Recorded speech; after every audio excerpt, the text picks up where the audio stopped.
This whole video might seem like a self-indulgent way of justifying my own spending, and yeah, maybe to some extent it is. But I genuinely feel like buying pricier items has taught me some valuable lessons in actually saving money that stretch beyond fashion. And if those lessons can be of value to someone else, then I think it's worth talking about. I'm also very open to the fact that this might not work for everyone, and I'm not saying I completely avoid lower cost or more affordable clothing either. I think it's all about balance. Anyway, let's just get into it and see what you think.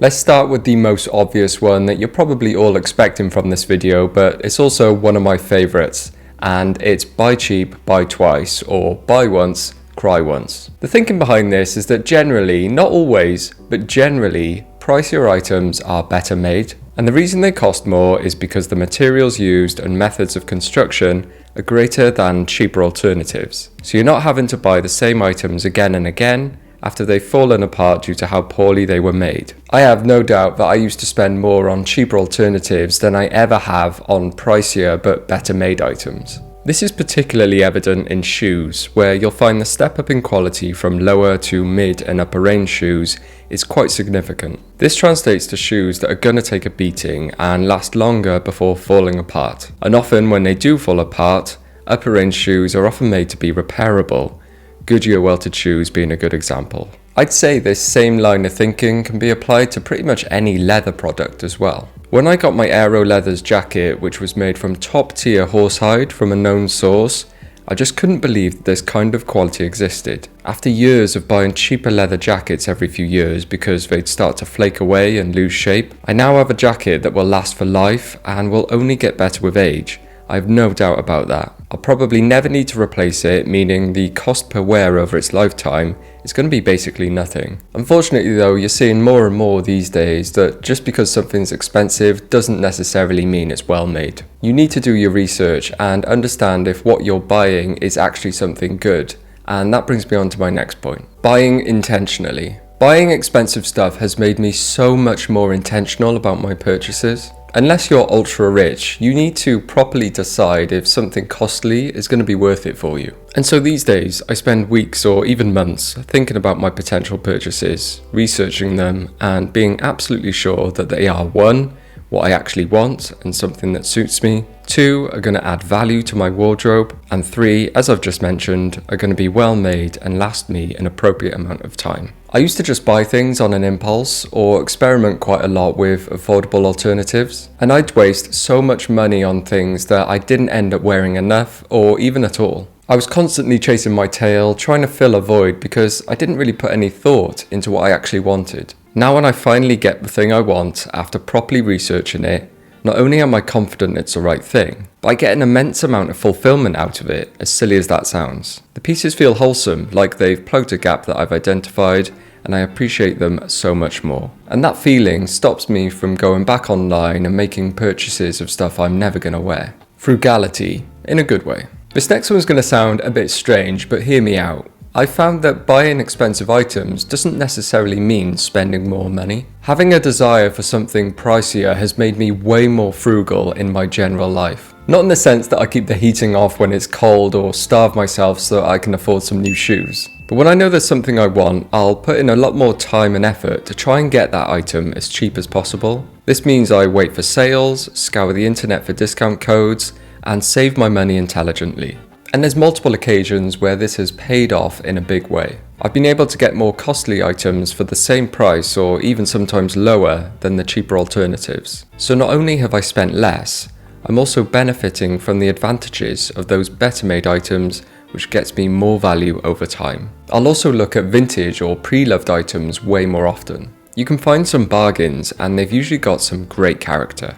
Plus, it's an earth-friendly shopping habit which I'm more than happy to be a part of. In addition to this, it's really encouraged me to sell things I'm not wearing in order to raise funds for something I actually want. This often offsets the cost of the thing I want to buy and has the side advantage of decluttering my space. And that is a huge bonus just on its own. Classic, functional, and trend-proof, mostly. When I buy something more expensive, it makes me ensure that thing is going to be classic and functional. There's two things to unpack here, so let's start with classic. For me, if I'm spending big on something, it needs to be a classic and timeless design. Think loafers, leather jackets, overcoats, derby shoes, straight leg pants. That means a style that has stood the test of time and will continue to do so for the foreseeable future. Something that is trend-proof, meaning it will look good no matter what the biggest trends are saying. Ensuring my more expensive items are classic saves me money because they become staples in my wardrobe. And that means I never really have to repurchase them, which is something I would need to do if I was constantly chasing trends and having to update my wardrobe every 6 to 12 months. The second thing an expensive piece must be if I'm buying it is functional. To me, this means they're comfortable, wearable, and versatile. Things that I actually want to wear on a daily basis, and things that will fit in with multiple styles, not just one-off pieces that I can wear to very specific events. A good example of this is my recent Solitaire Gibson shoes purchase. They're a classic design and they're extremely versatile. I've worn them casually with jeans, smartly to the office, and formally to a wedding. They've never looked out of place, and in fact I always get compliments on them. Needless to say, having pricier shoes like this has saved me money because I only need the one pair, not 3 different pairs for 3 different occasions. Sure, you could probably get a cheaper shoe that does the same job in terms of looks, but as we've already talked about, it comes back round to that question about quality, durability, and craftsmanship. These Solitaires are built to last, and the soles can be changed over and over again without needing to replace the whole shoe. Expensive, not luxury. Next up, this sounds a bit unintuitive, but purchasing expensive things has made me spend a lot less on luxury items. Yes, there can be a connection between price and luxury, but not always. One definition of the word luxury is something that is inessential but desirable, something you don't need but just really want. I spent so much time researching and understanding what justifies an item to be so expensive, and it's caused me to actually avoid luxury items now for the most part, because I can see that most of the time they're expensive just for the sake of being expensive, and that completely puts me off. I'm not going to pretend like I never indulge in luxury purchases, but I've cut down significantly. And this also links back to some of the other points I made in today's video. Luxury items are quite often made to a very average standard, meaning they're not going to last long despite their price. They're also rarely functional or versatile because they're there to just make a statement, meaning they can only be worn in certain ways and can get boring very fast. Don't get me wrong, there's plenty of luxury items that are made to a very high standard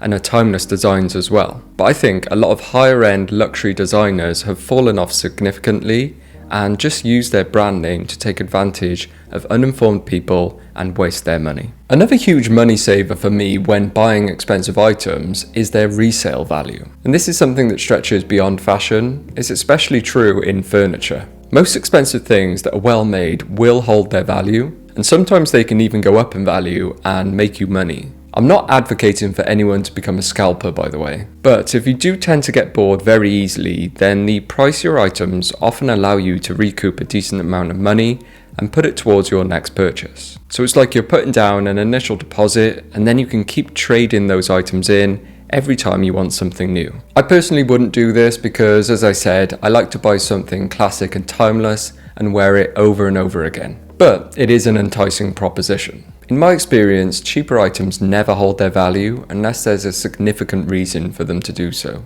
I've often found I can't even sell my cheaper items at a huge discount, and sometimes charities won't even take them for free. So over the long run, I've probably saved so much money by being able to recoup most of my spending on more costly items, rather than buying lots of cheaper stuff which has no value and goes to waste.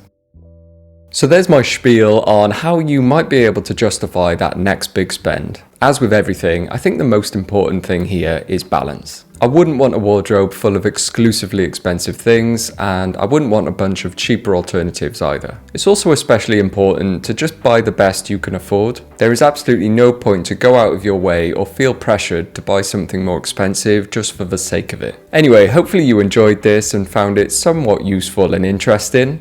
Thank you very much for watching, and I'll see you next time. Ta-ra.